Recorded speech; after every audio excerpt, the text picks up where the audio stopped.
राधे राधे, हरे कृष्णा। आप सभी अगर श्रद्धा और भक्ति पूर्वक कथा को सुनते हैं तो इसका फल अवश्य ही मिलता है। तो आइए आज की कथा का शुभारंभ करते हैं। ऋषि ने पूछा, हे महर्षि, उस क्षेत्र में भगवान नरसिंहदेव के स्थापित हो जाने के बाद राजा इंद्रद्युम्न ने क्या किया? यह सुनकर जयमुनि ऋषि बोलते हैं, हे ऋषि, राजा ने सबसे पहले इंद्र आदि देवताओं का आह्वान किया। 6 अंग पद और क्रम सहित 4 वेदों के विद्वान शास्त्र ऋषियों और ब्राह्मणों को निमंत्रित किया, जो यज्ञ विद्या में कुशल और मीमांसा शास्त्र में परिनिष्ठित थे। सदाचारी, शुद्ध, कुलीन और सत्यवादी वैष्णवों को भी आदर पूर्वक निमंत्रित किया। राजा का सभा भवन पत्थर का बना हुआ था। उसकी ऊंचाई बहुत ऊंची थी और वह चूने से लीपा पोता गया था। उसका विस्तार 2 कोस का था। उसमें नीचे की भूमि कहीं रत्नों से मढ़ी गई थी, कहीं सोने से, कहीं स्फटिक मणि से और कहीं चांदी से। उस भवन के चारों ओर सुख पूर्वक उतरने के लिए सैकड़ों सीढ़ियां बनाई गई थी। शुभ दिन और शुभ नक्षत्र में सभी सभासदों की बैठक बुलाकर राजा ने सब यथा योग आसन दिया। जब सभी लोग यथा योग आसन पर बैठ गए, तब राजा ने अपने पुरोहित के साथ उपस्थित होकर देवताओं, ऋषियों और राजाओं के बीच में रत्न सिंहासन पर बैठे हुए सचिवपुत्र इंद्र का दिव्य माला और चंदन वस्त्र आसन आदि के द्वारा सबसे पहले पूजन किया। उसके बाद वैष्णव की पूजा की। फिर नारद मुनि और पुरोहित के साथ उन्होंने देवराज इंद्र से कहा, हे देवेश्वर, मैं अश्वमेध यज्ञ द्वारा यज्ञ पुरुष भगवान विष्णु का पूजन करना चाहता हूँ। कृपया आप इसके लिए मुझे आज्ञा दें और जब तक सहस्त्र यज्ञ पूर्ण न हो जाए तब तक देवताओं सहित आप इसी सभा भवन में निवास करें। आपने पहले यहाँ जिन शरीरधारी नील माधव का दर्शन किया है, वह बालुका राशि में छिप गए हैं। उनके पुनः प्रकाश में आने पर आप लोगों का भी कल्याण होगा। इसीलिए मेरा यह अनुरोध है। राजा के द्वारा इस प्रकार सूचित किए जाने पर इंद्र आदि देवताओं ने कहा, हे इंद्रद्युम्न, तुम सच में महाआत्मा हो। तुमने इस पृथ्वी पर सत्यव्रत का पालन किया है। हमने पहले से ही तुम्हारे भविष्य कार्यक्रम को जान लिया था। तुम्हारा यह कार्य तीनों लोकों को पवित्र करने वाला है। हम इसमें तुम्हारे सहायक अवश्य बनेंगे। तुम भक्तवत्सल भगवान विष्णु का सहस्त्र अश्वमेध यज्ञ द्वारा सुख पूर्वक पूजन करो, उसमें कोई बाधा नहीं आएगी। उसके बाद राजा ने यज्ञ के आरंभ हेतु भगवान का पूजन किया। भगवान विष्णु को सभा भवन में इष्ट देव के स्थान पर बैठाकर राजा अपनी पत्नी के साथ निश्चित लगन की प्रतीक्षा करने लगे। पूर्ण वचन और अभिभावदायक श्रद्धा संपन्न किए गए। उसके बाद सभी सामग्री लेकर राजा ने स्वतः जल का वर्ण किया। वर्ण हो जाने पर उन्होंने सपत्नीक राजा को यज्ञ की दीक्षा दी। वैदिक संस्कार करके उस पर प्रज्वलित अविनीय अग्नि की स्थापना की गई। वह अग्नि साक्षात भगवान विष्णु का तेज है।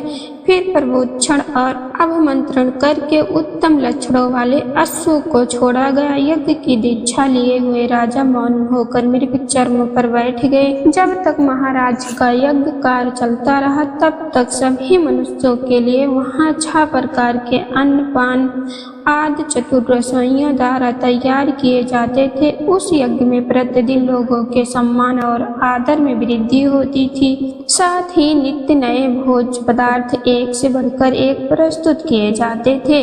वहाँ सर्वत्र प्रयत्न करके लोगों को आदर सम्मान किया जाता और आग्रह पूर्वक भोजन करवाया जाता। वहाँ किसी को याचना नहीं करनी पड़ती थी। वहाँ कोई भी विमुख होकर नहीं लौटता था। महाराज के महल सभी मनुष्यों के लिए अपने घर के सामान्य हो गए थे। भगवान विष्णु की खुशी के लिए किए जाने वाले उस यज्ञ में यज्ञ अनुष्ठान में कुशल और सदाचार से विभूषित ऐसे विद्वान कार्य करते थे। अग्नि दान से लेकर आभूत प्रचार तक सभी कार्य क्रमशः और विधि के अनुसार संपन्न हुए। कोई भी मंत्र कभी स्वर और वर्ण से हीन नहीं हो पाया। विधि के विधायक महर्षि ही वहाँ यज्ञ कर्म यज्ञ के अधिष्ठाता थे, इसीलिए कहीं कोई त्रुटि नहीं हो पाती थी। वही सप्तर्षि याज्ञवल्क्य आदि मुनि जो गुण और दोष का विभाग करने वाले हैं, वही यज्ञ के दिव्य सदस्य, यज्ञ के साक्षी और यज्ञ कर्म कराने वाले थे। उन्हीं का स्वत्योजय के रूप में वर्णन किया गया था। यज्ञ में सम्मिलित हुए मुनि लोग परस्पर कथा वार्ता के प्रसंग में वैदिक वाक्यों का वाक्य सूत और ग्रह उपनिषद की चर्चा करते थे। सभी पापों का नाश करने वाले भगवत चरित्र की कथा वहाँ सभा में हुआ करती थी। राजा इंद्रद्युम्न के यज्ञ में सभी देवता प्रत्यक्ष होकर भविष्य ग्रहण किया करते थे। यह यज्ञ तीनों लोकों को प्रसन्न करने वाला था और इस प्रकार क्रमशः विधि पूर्वक चलने वाला यह अश्वमेध यज्ञ 999 की संख्या तक पहुँच गया। जब अंतिम यज्ञ होने लगा तब राजा इंद्रद्युम्न प्रतिदिन दिव्य अवस्था को प्राप्त होने लगे। सूतिया यानी कि सोम रस निकलने के दिन से 7 दिन के बाद जो रात्रि आई, उसके चौथे पहर में राजा इंद्रद्युम्न ने अविनाशी भगवान विष्णु का ध्यान किया। उस ध्यान में उन्होंने स्फटिक मणि में श्वेत द्वीप को प्रत्यक्ष देखा। उसके चारों ओर क्षीर समुद्र लहरा रहा था। उस श्वेत द्वीप के मध्य भाग में दिव्य मणियों का बना हुआ एक उत्तम मंडप दिखाई दिया। उसके भीतर प्रकाशमान रत्न सिंहासन सुशोभित था। उस रत्न सिंहासन के मध्य भाग में शंख चक्र गदाधारी भगवान विष्णु का दर्शन हुआ। उनके श्री अंगों की कांति नील मेघ के समान श्याम वर्ण की थी। वह वनमाला से विभूषित थे। उनके दाहिने भाग में हिमालय के समान गौर और कोटि चंद्रमाओं के समान क्रांतमय ऐसी धरणीधर अनंत विराजमान थे, जो फन रूपी मुकुट का विस्तार करके सुंदर छत्र के आकार में परिणत हो गए थे। उनका स्वरूप बड़ा सुंदर था। उनके कानों में 2 रत्नमयी कुंडल झिलमिला रहे थे। शरीर पर सुंदर नीले वस्त्र शोभामान था। भगवान के वाम भाग में शुभ लक्षणों से संपन्न भगवती देवी विराजमान थी। उनके हाथ में वर और अभय की मुद्रा और कमल सुशोभित थे। उनके शरीर की कांति कुमकुम के समान थी और नेत्र बड़े सुंदर थे। वह कमल के आसन पर बैठी हुई थी। भगवान के आगे ब्रह्मा जी हाथ जोड़े खड़े थे। श्री हरि के वाम भाग में नाना मणिमय सुंदर सुदर्शन चक्र स्थित था। सनक आदि मुनीश्वर उन जगत गुरु भगवान विष्णु की स्तुति कर रहे थे।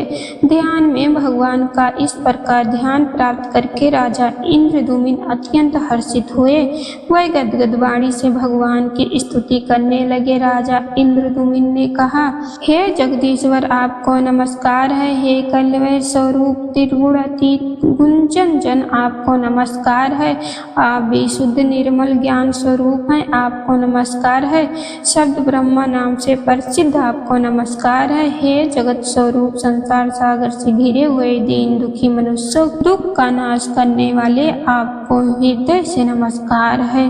प्रभु, आप 14 भुवन रूपी भवन के मूल स्तंभ है। कोटि कोटि ब्रह्मांडों की रचना करने वाले शिल्प रूप आप भगवान चक्रपाणी को नमस्कार है। आप करुण रूपी अमृत सिंधु को बढ़ाने वाले चंद्रमा है। तीनों का उद्धार करने के लिए एकमात्र गुप्त दया सिंधु स्वरूप है। जगत को प्रकाशित करने वाले जो सूर्य इत्यादि ज्योतिर्मय ग्रह और नक्षत्र हैं, उनकी भी ज्योति आप ही हैं। आप सबको पवित्र करने वाले पवित्र वस्तुओं में सबसे अधिक पवित्र हैं। आप सबसे अधिक भारी, सबसे महान और सबसे अधिक विस्तार युक्त हैं। आप अतिशय निकट, बहुत ही दूर और अत्यंत छोटे हैं। आपको बार बार नमस्कार है। हे नारायण, आप सबसे श्रेष्ठ और परम पवित्र हैं। हे जगन्नाथ, मेरी रक्षा कीजिए। हे दीनबंधु, आपको नमस्कार है। हे प्रभु, आपको सुखदायिनी नौका के रूप में पाकर मैं भवसागर के पार हो जाऊंगा। हे रामनाथ, आपका दर्शन होने से मेरे सारे क्लेश दूर हो गए। आप सच्चिदानंद स्वरूप हैं। आपको प्राप्त हुए मनुष्य के दुख का सर्वथा नाश हो जाता है। इस प्रकार ध्यान में स्थित हुए राजा इंद्रद्युम्न ने भगवान जगदीश्वर की स्तुति करके उन्हें प्रणाम किया और फिर ध्यान के अंत में राजा को अपने आप का भान हुआ। वह सोचने लगे, यहाँ पर भगवान विष्णु कैसे मेरे प्रत्यक्ष होंगे। इस चिंता से उनका मन व्याकुल हो उठा। उन्होंने नारद मुनि से यह सारी बातें कही और तब नारद मुनि ने आश्वासन देते हुए कहा, हे राजन, अब तुम्हारा शोक समाप्त होगा। इस यज्ञ के अंत में भगवान तुम्हें यहाँ प्रत्यक्ष दर्शन देंगे और यह सभी बातें दूसरे किसी के आगे प्रकाशित मत करना। उसके बाद नारद मुनि ने उस यज्ञ की आगे की प्रक्रिया प्रारंभ करवाई और वह क्या थी हम सुनेंगे हमारी इस जेठ मास की अगली कथा में। तब तक के लिए आप इस कथा को सुनते रहिए और चैनल को सब्सक्राइब कर लीजिए। राधे राधे।